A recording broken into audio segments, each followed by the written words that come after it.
Well, I'm Jessica Stevenson. We've been coming to this church now for a couple years. My husband, Will, came up and he spoke about our journey of adoption. And I unfortunately was not at church service and was kind of angry that I missed out on it because there was a lot that I kind of wanted to stay as well. So when I was 17, I had a bunch of tests run. And when we were on our way to the doctor's office to get the results, I remember driving there and just praying to God that that He didn't say that I couldn't have kids. I mean, I was prepared for anything else. I was actually even praying that it was cancer instead.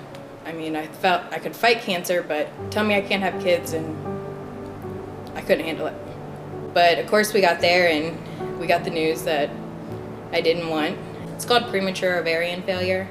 And most people are diagnosed like in their 30s. So I was actually one of the youngest that had been diagnosed with it.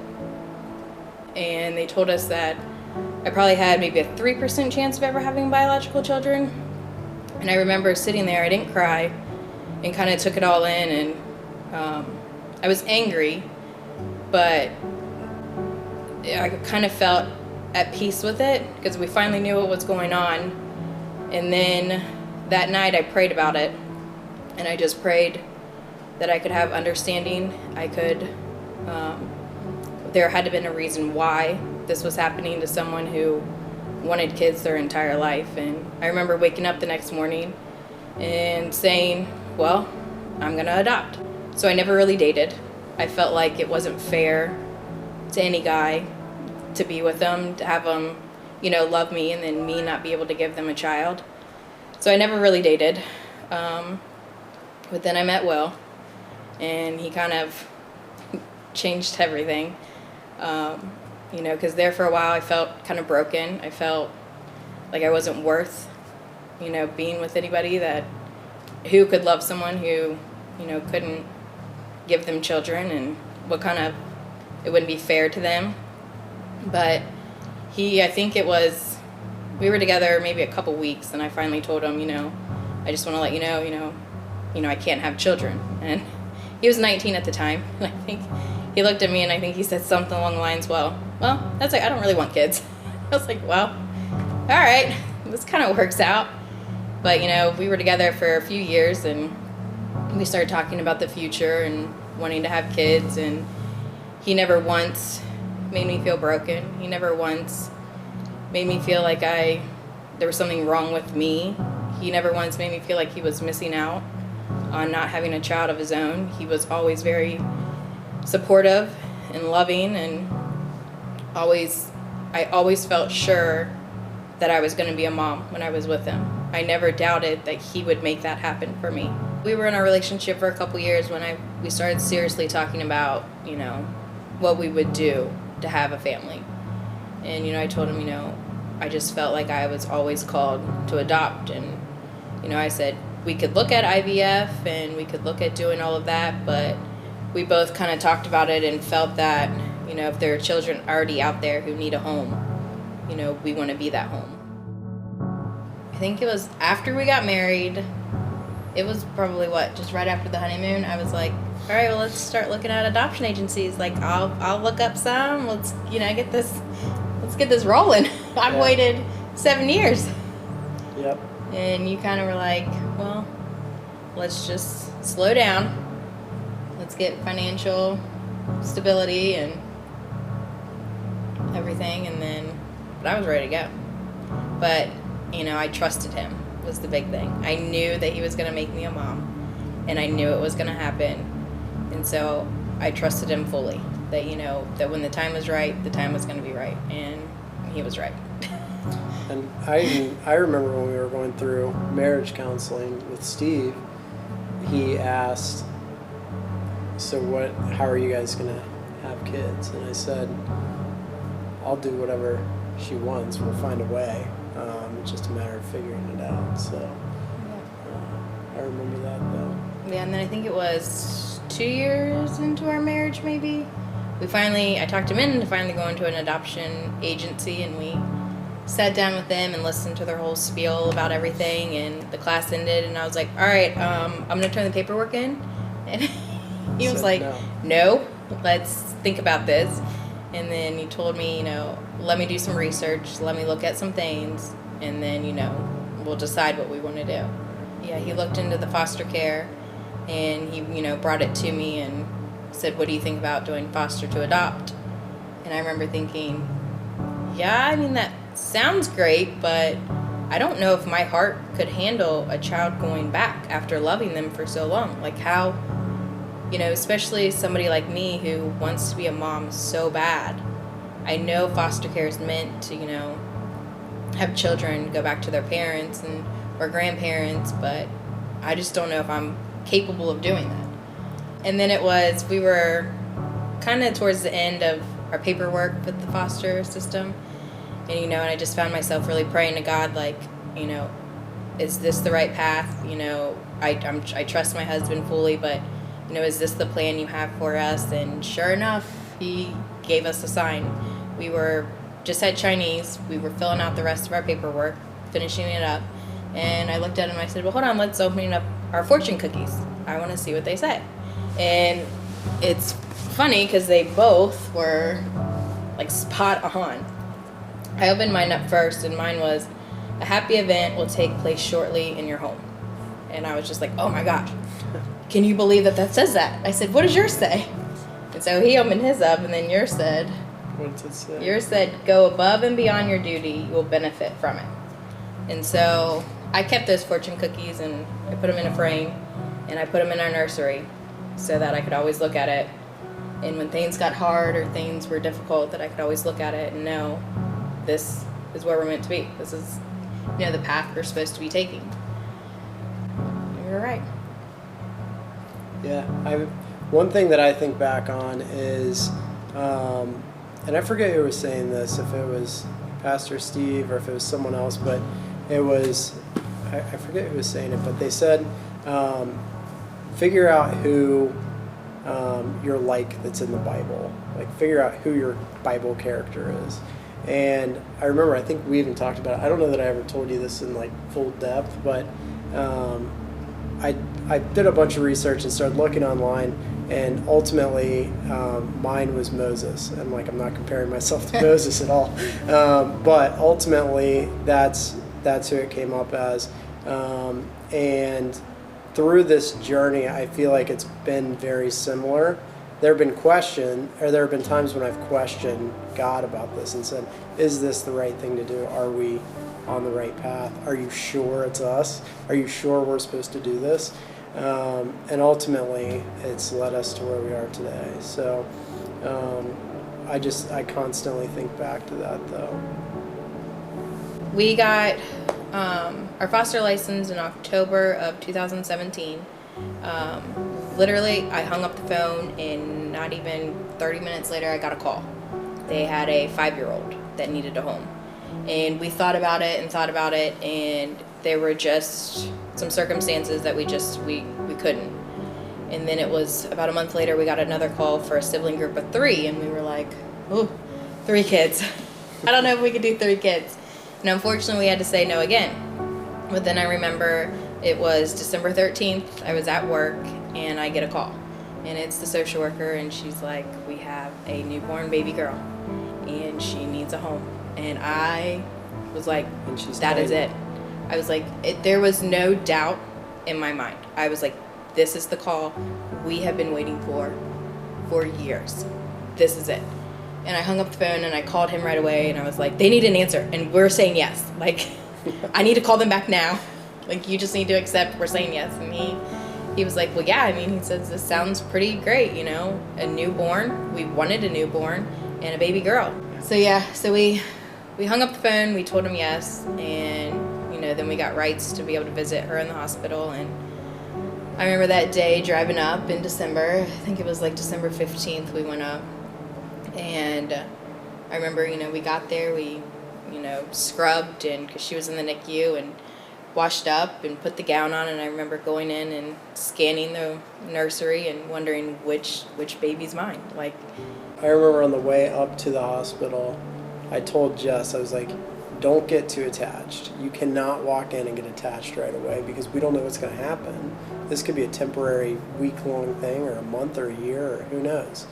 And within like 30 seconds of seeing her, I was the one that yeah. He's holding her and he looks over at me and he's like, I thought it was going to be you, but it's... Yeah, I knew it was me. As soon as I saw her, I knew I was going to be the problem. Yep, you got attached pretty quick. Really quick. But, you know, we spent the next couple weeks with her in the NICU.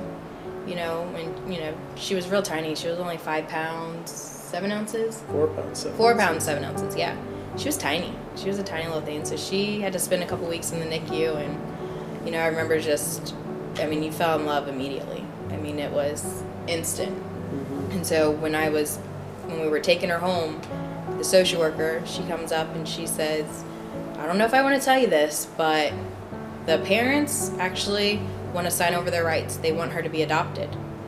And I remember my heart just dropped. Like, she said, this has never happened in the foster care. She's like, all the years I've been working, I've never seen parents willingly wanting to sign over their rights right away.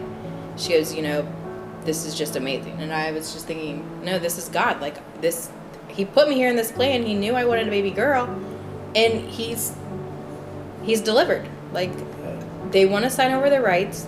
They want her to be adopted, and we want to adopt her. Like, it was just so perfect. And I remember all the stress and worry I had of, you know, doing visitations with the parents and her possibly going back. It was gone. And I immediately saw her as like ours completely. And then it was about the end of January. I was at home, he was out of town, and he called me. And he told me that the social worker called him and told him that they had changed their mind, that they wanted her, and that someone would get a hold of us shortly to start visitations. And I was crushed. Yeah, that was tough. That was really hard. Oh yeah, that was the longest 6 weeks of my life. I was so angry at God. Every day I would cry. Every day I would pretty much scream and yell at God. Basically saying, how could you do this? How could you put me through this at 17? Make me believe that I was meant to adopt. Make me believe this was your plan. How cruel could you be to then deliver us a baby whose parents want to sign over the rights and let her be adopted? How dare you let me feel like she was mine if you were just going to take her away? And I was so angry. I've never been that angry in my life. And it was super hard. And I just remember thinking, why? What's the purpose? What's the point of doing this? The first visit, I remember getting her ready and putting her in the cutest little outfit I could find, the cutest little headband. Will and I decided to write him a really nice letter, you know, telling him, you know, how much she's grown, how well she's doing, how much we love her, you know, how hard this must be for them, you know. And I remember the parents came out, and it was the first time I met them, and, you know, I shook both their hands, and they both thanked me for the letter and for taking care of their daughter, and they were very nice. And it was such a weird feeling, because as much as I loved Lexi and I wanted her to be ours, I never wanted to wish harm or bad on her parents. Her birth parents loved her. They weren't horrible people. They just did horrible things. And it was such a weird mix of emotions, because I wanted them to do well. They had 2 other girls. I wanted them to succeed and, you know, get off drugs and do well. But at the same time, I allowed myself to feel like she was ours. And well, that's a part of the challenge with the entire process is you get attached to a child and you want that child to be your child forever. And at the same time, when the parents start becoming more involved, you're very suspicious of why. They weren't involved at the beginning. They never once visited her the whole time she was in the NICU, and they were allowed to be there every day. They were allowed to be there every day. They didn't come. But they also, like, you think about what happened before she was born. She was born addicted to methadone. So you think you weren't there for when you were pregnant. Why do you want to be there now? And it's this feeling of you're angry with the parents and you're angry at the situation, but you think about it from your perspective too, of how bad we wanted to be Lexi's mom and dad. They're going through the exact same thing on their side too. They want to be Lexi's mom and dad too, through the entire process. And it, emotions get crazier around court. I've never experienced emotions like I did. It was actually March 1st of 2018 that was our last visit. They visited with her, and the next week rolls around and I get a call. Parents have decided they don't want to visit. They want her to be adopted, that they really like you guys.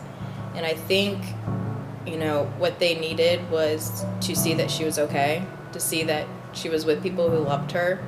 And part of me actually admired the parents, that they were able to see that they couldn't give her the life that they deserved, that she, they wanted better for her. And, I think that took a really strong person to say, I can't raise my daughter. I want you to. And then I felt silly for being so angry at God, why was I so angry? But, the part of me was still going, but what was that for? Why did you do, what was the whole point of that? I just couldn't understand it, but I was no longer angry. I told him sorry. But, we then went on our first little family vacation to Florida, and that was fun. It was stormed the whole time. The whole week we were there. But we had managed to get one day out on the beach. It was cloudy, but we went out there, and we get a call from our social worker, and she's like, I'm calling, see if you guys wanted to take 2 girls. We have a placement for you. And we were like, no. And then she's like, well, it's actually Lexi's 2 older sisters, Addie and Anna.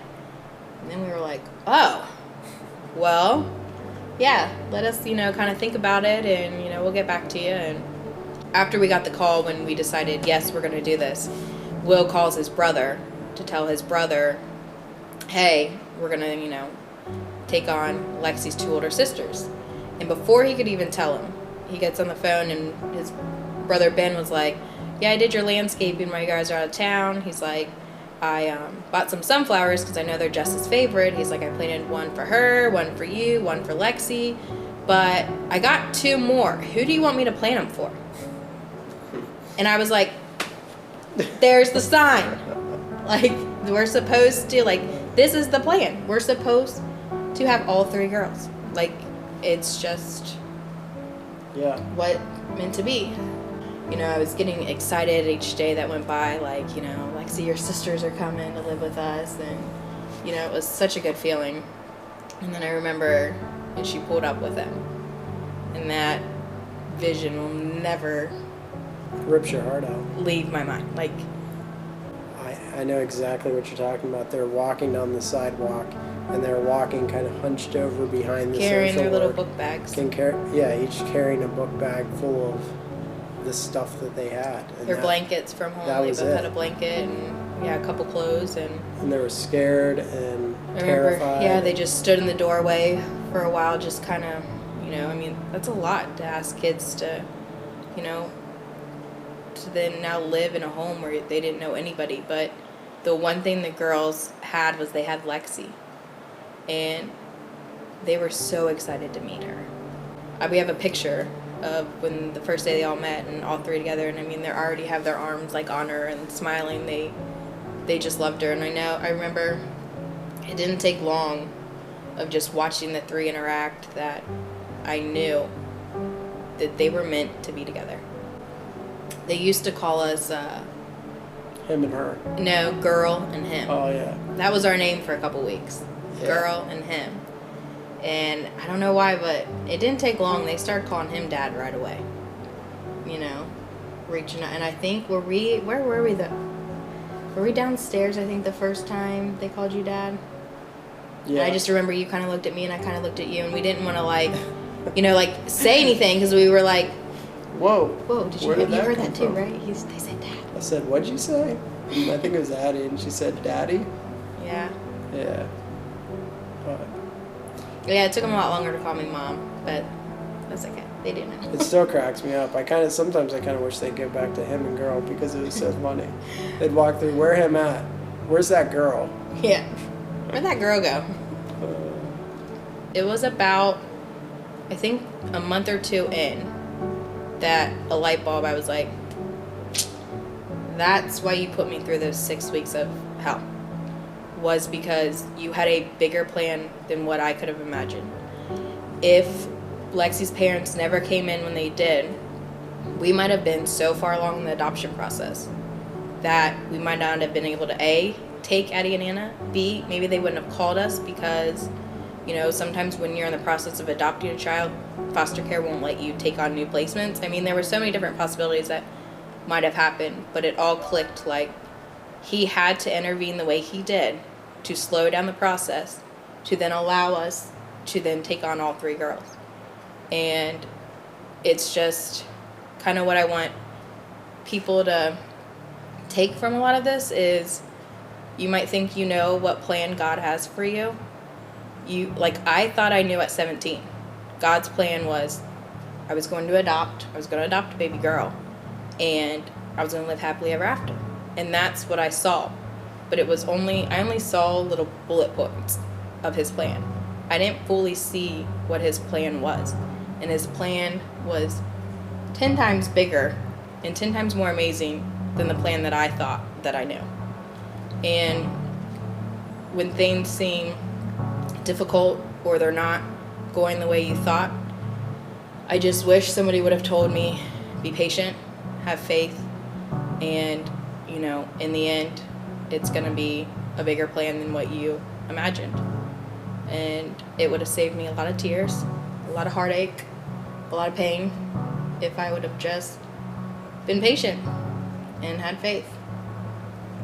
Yeah. I mean, one other thing, and I kind of talked about it earlier when I was called up by Steve, but one other thing that kind of sticks out to me is the feeling, and a big lesson we learned is the feeling that we felt at court.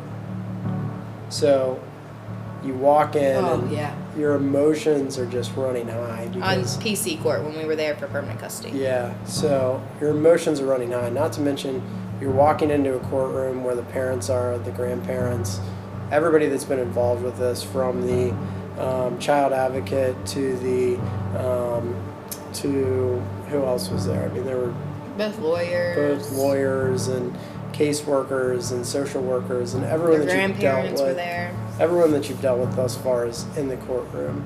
So your emotions are already kind of running high. But I have a way of dealing with things where it's just kind of cut and dry when it gets to that point. So the way that I experienced it, and I'll let you talk about the way you experienced it, but as we're walking into the courtroom, I'm thinking, cut and dry, done deal, get it over with. Like, the parents have not been there. They've been given multiple opportunities. They're not following their case plan. They're not doing anything they're supposed to be doing. Cut it off. It's done. And, you know, I kind of was hardened walking into that.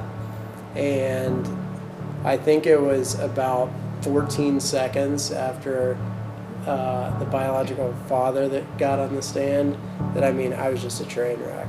It's the emotions of being hardened and walking into those situations, thinking one thing of cut it off, it's done, don't let it keep going on, to the father and the mother really do love these girls. They really do want to be the parents. It's not So now there's no question in my mind how much they love the girls. And they will always know that growing up, that their Yeah. parents love them.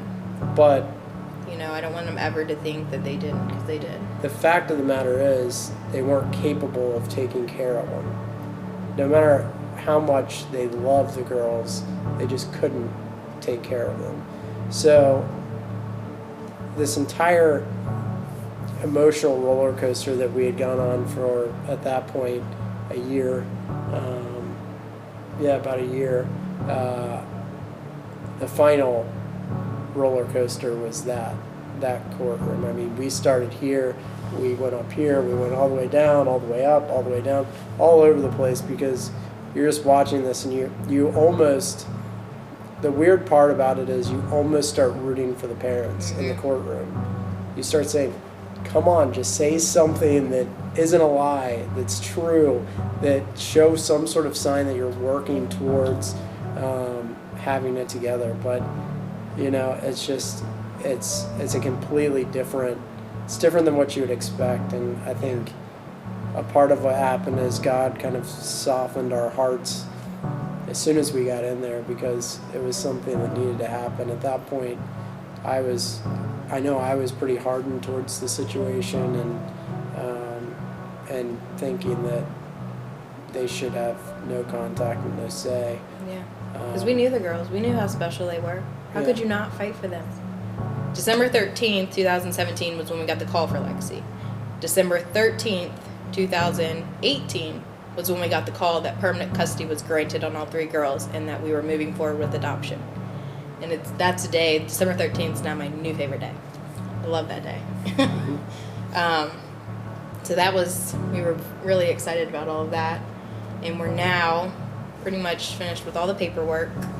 And now we got the call that we're actually going to adopt the girls on June 20th, which happens to be our anniversary. And so that, to me, is another sign from God. Like, me and Will became a family of 2 on that day. And now, on June 20th, we're going to become a family of 5. And it's just, that's also one of my favorite days.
Good afternoon, everyone. Welcome to the Warren County Probate Court.